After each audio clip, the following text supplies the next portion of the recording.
স্বাভাবিকভাবেই কিন্তু যেকোনো ক্রান্তি লগ্নে আমরা মাঠে নেমে পড়ি এবং আমাদের বাংলাদেশ ছাত্রলীগের একমাত্র অভিভাবক জননেত্রী দেশরত্ন শেখ হাসিনা তিনি নির্দেশনা দেন সবসময় আমাদেরকে এবং সেই নির্দেশনা অনুযায়ী কিন্তু আমরা আমাদের কার্যক্রমগুলো চালিয়ে যাই। তো আজকের এই আপনি যেটা বলেছেন যে অনেক পরীক্ষিত বা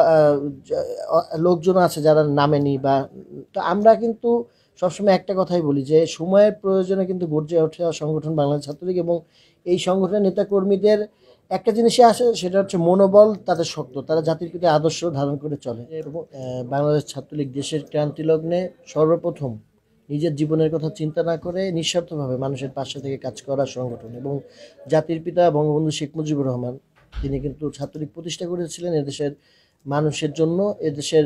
মেহনতি মানুষের জন্য এবং শিক্ষার্থীদের অধিকার আদায়ের জন্য। তো আমরা কিন্তু ওই দিকটা লক্ষ্য রেখে আমরা আমাদের কার্যক্রম চালিয়ে যাচ্ছি। আজকে এই এই পূর্ণভূমিতে আপনারা জানেন যে এখানে মনে হয় ইতিহাসে পর্যন্ত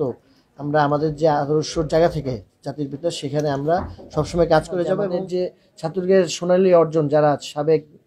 নেতৃবৃন্দ আছে আমাদের অভিভাবকবৃন্দ তারাও কিন্তু ছাত্রলীগের এই নেতাকর্মীদের পাশে থেকে কিভাবে আমরা আরো এগিয়ে যেতে পারি সেই দিকটা কিন্তু তারা খেয়াল রাখে। তো আমরা ওই দিক বিবেচনা করে আমরা কথায় নয় কাজে বিশ্বাসী এবং আপনি দেখেন অন্য কোনো সংগঠন কিন্তু কোথাও নেই, তারা বিভিন্ন সময় মাঠে এসে বিশৃঙ্খলা সৃষ্টি করতে তারা পারদর্শী, কিন্তু ছাত্রলীগ কথা না বলে কিন্তু কাজ করায় বিশ্বাসী। এবং আপনারা দেখেন আপনারা শুধু কথা বললেই তো হবে না, সেটা বাস্তবায়ন করার যে প্রক্রিয়া সেটাও কিন্তু হাতে নিতে হবে। তো আমরা সেই দিক বিবেচনা করে জাতির পিতার আদর্শকে ধারণ করে আমরা এবং সহযোগী সংগঠন ভাতৃপ্রতিম সংগঠন সকলকে কিন্তু তিনি কাজ করার আহ্বান জানিয়েছেন। তা আমরা বাংলাদেশ ছাত্রলীগ আওয়ামী লীগের ভাতৃপ্রতিম সংগঠন হিসেবে আমরা জানেন যে বাংলাদেশ ছাত্রলীগ সিলেট জেলা এবং মহানগরের প্রত্যেকটি নেতাকর্মী কিন্তু তারা কাজ করে যাচ্ছে এবং প্রথম থেকে এখন পর্যন্ত তাদের আমার মনে হয় কতক্ষণ তারা ঘুমিয়েছে আমি জানি না, কিন্তু তারা আমরা এই 2 দিন এসে দেখেছি তারা স্বাভাবিকভাবে তাদের যে কার্যক্রম সেইখান থেকে তারা মন থেকে কাজ করে যাচ্ছে। তো আশা করি এই কাজ অব্যাহত থাকবে এবং অনেকেই এই যে আপনি যেটা বলেছেন যে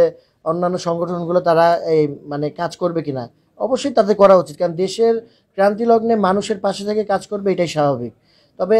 কাজ না করে যদি মিথ্যা দেশ বিরোধী ষড়যন্ত্র করে এটা মনে হয় কোনোভাবে কাম্য নয়। আমরা চাই বাংলাদেশ এগিয়ে যাক, জননেত্রীদের স্বপ্ন শেখ হাসিনার হাতকে শক্তিশালী করে